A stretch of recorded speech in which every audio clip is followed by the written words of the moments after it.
اللہ نے مومنوں سے ان کی جانیں اور ان کے مال خرید لیے ہیں اور اس کے عوض ان کے لیے بہشت تیار کی ہے۔ یہ لوگ اللہ کی راہ میں لڑتے ہیں تو مارتے بھی ہیں اور مارے بھی جاتے ہیں۔ یہ تورات اور انجیل اور قرآن میں سچا وعدہ ہے جس کا پورا کرنا اسے ضرور ہے، اور اللہ سے زیادہ وعدہ پورا کرنے والا کون ہے؟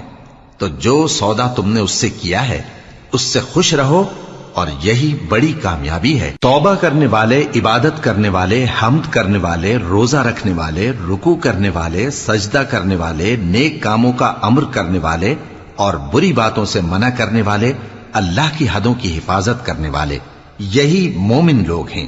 اور اے پیغمبر، مومنوں کو بہشت کی خوشخبری سنا دو۔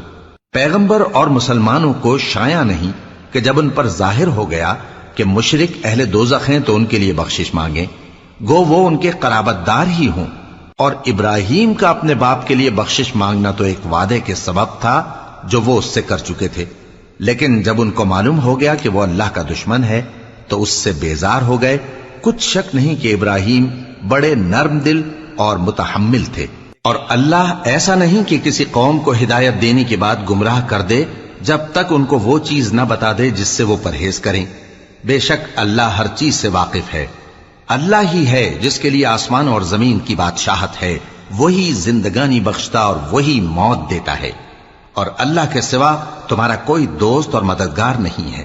بے شک اللہ نے پیغمبر پر مہربانی کی اور مہاجرین اور انصار پر، جو باوجود اس کے کہ ان میں سے بعضوں کے دل پھر جانے کو تھے، مشکل کی گھڑی میں پیغمبر کے ساتھ رہے۔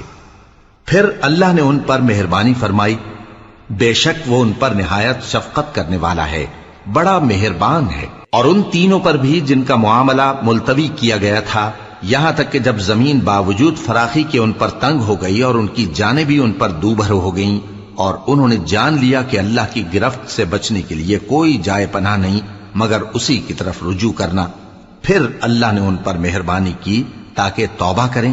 بے شک اللہ توبہ قبول کرنے والا ہے، مہربان ہے۔